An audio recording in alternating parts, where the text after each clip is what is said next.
Hey, welcome back, guys. So last time I was talking about my brief attempt at college and having it not really work out so well for me, realizing I needed to spread my wings just a little bit further than Minnesota, and wound up finding this opportunity in Honduras.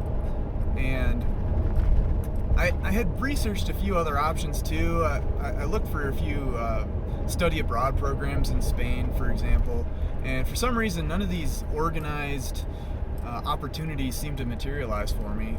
And this has actually been a theme throughout my life, is that every time I try to sign up for an organized anything, whether it's a guiding club or a climbing team, or I tried to sign up for the firefighters once, or all these different clubs and organizations and groups that I've tried to sign up for in my life, for some reason never work out.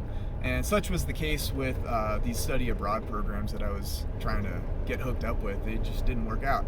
But I did wind up getting hooked up with this guy Henry, and he didn't really have an organization that he was even working with. So it was kind of just my style. I ended up flying down to Tegucigalpa with no idea what to expect, but my heart was kind of ablaze with anticipation for the opportunities that lay ahead. I remember on my way down, I had a 24-hour layover or something like that or it wasn't 24-hour, but it was an overnight layover in Houston Airport on the way down. And I didn't even care. I brought my guitar and I just hung out in the airport, just all excited. I was reading this book called Bruchko. It was about this guy, this other Minnesota kid that had taken a trip down to South America, and he was going down to do some kind of missionary work, and he ended up getting kidnapped, and all this crazy stuff happened to him by these Indian guys or whatever, these natives.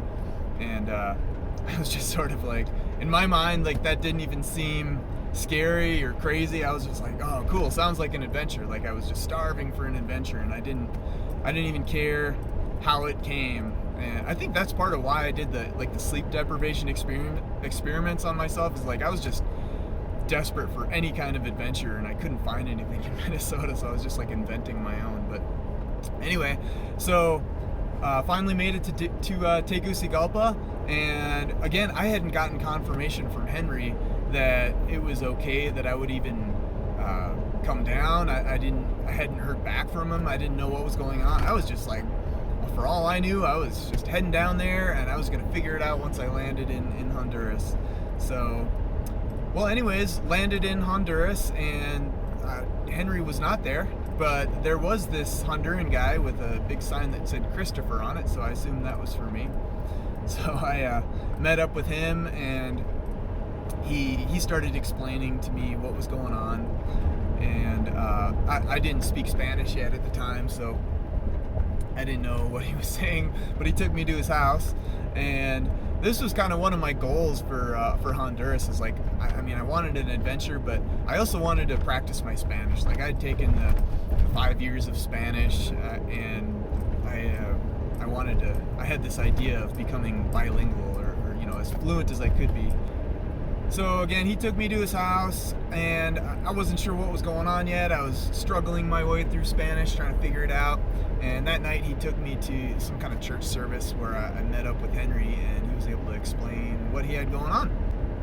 Apparently, after the hurricane, his missionary training school, which he was trying to run, was kind of put on hold because he had been donated all these funds from American churches that were asking him to build homes for refugees. And he was working with one of the local churches down there and trying to get this program going, and apparently he was kind of swamped. So throughout the next week or two, he took me along with him and showed me the ropes, showed me how to pour concrete foundation, and how to frame walls, put up a tin roof, build windows and doors from scratch. And so I learned all these construction skills, which was great. I had never really known anything about construction, so I was satisfied to learn about this kind of stuff.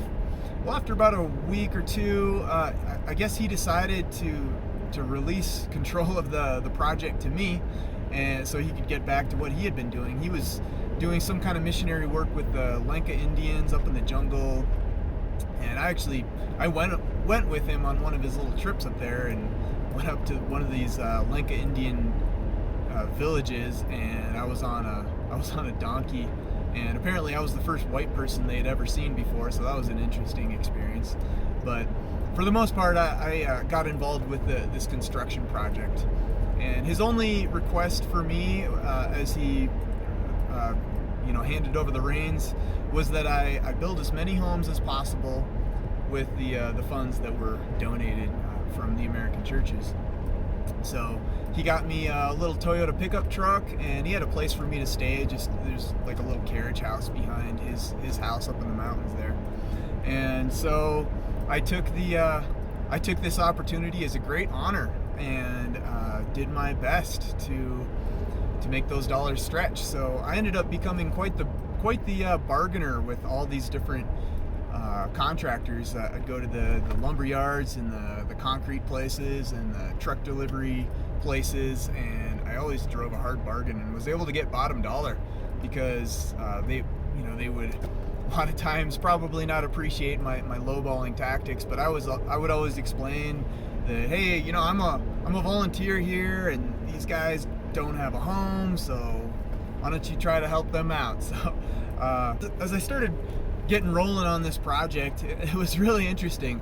I had wanted to learn to practice Spanish, and I certainly got that opportunity. I mean, I worked with nothing but Hondurans for the first month and a half or something like that, and none of them really spoke any English. So it was kind of funny though. I would always have my pickup truck loaded with construction materials, with like way too much stuff, maybe 1,000 or 1,500 pounds of concrete or gravel or whatever, and I'd roll into these little mountainous barrios, and all of a sudden there would be all these kids that would materialize out of the neighborhoods as soon as I'd roll in. It was like a big party, and I'd try to make it to these to the work site, and I'd always end up with probably a dozen or so kids on the back of the pickup, and so it was quite the scene. But I always had work for them. A lot of times there would be, their dads would come out of the neighborhoods too and help me out. So I was able to put together work crews. I also had a couple of regular guys that I worked with that kind of helped me recruit help when we needed. But we were able to put together probably about one house a week.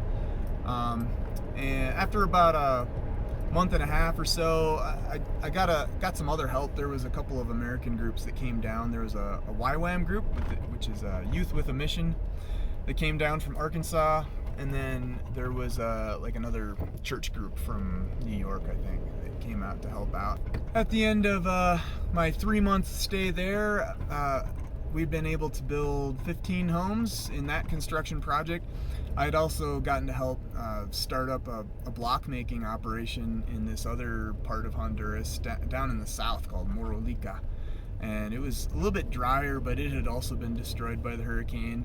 And I was able to help build these homes out of cinder blocks with the Spanish tile roof. And these guys, it was a different crew, but they were able to also build about 15 homes, I think. And this was primarily just a work trip. I mean, it was an adventure, and I had gotten to be out of the country, and it felt good to be doing something good for other people. And I'd gotten to practice my Spanish, but I really hadn't. I felt like I was still putting something on hold. I hadn't really done much for myself on this trip. I mean, there were a couple of weekends, I guess, where I headed out with Honduran buddies, and we'd find like little cliffs to climb or something. I'd brought my climbing gear, but for the most part, I didn't do much. And I think if Henry and Cindy hadn't insisted that I take a little trip up to Roatan Island towards the end of my stay, I wouldn't have really done anything fun other than just working.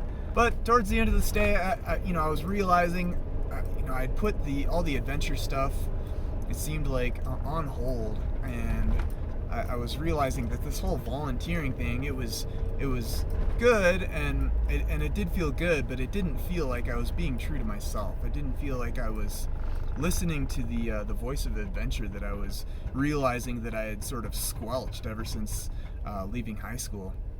So I started devising another plan of something I might do. I had, throughout senior year and throughout my high school years, I'd discovered a lot of adventure in the boundary waters, and my Explorer Scout advisor Ted had an opportunity for me where I could work as a canoe guide up in the boundary waters for one of the Boy Scout bases up there. And I wasn't sure how I felt about potentially working for the Boy Scouts. This was kind of seemed to me to be a rigid organization. The Explorer Scouts, on the other hand, had been very, very carefree, but I knew about the Boy Scouts, so I wasn't totally sure about it, but maybe I could have it both ways. I could get paid and have a responsible job and have an adventure at the same time. So towards the end of my 3-month stay, I lined up my job up there, and on the next video I'll talk about my transition back to Minnesota up to Ely, where I started my work as a canoe guide. Thank you for joining me.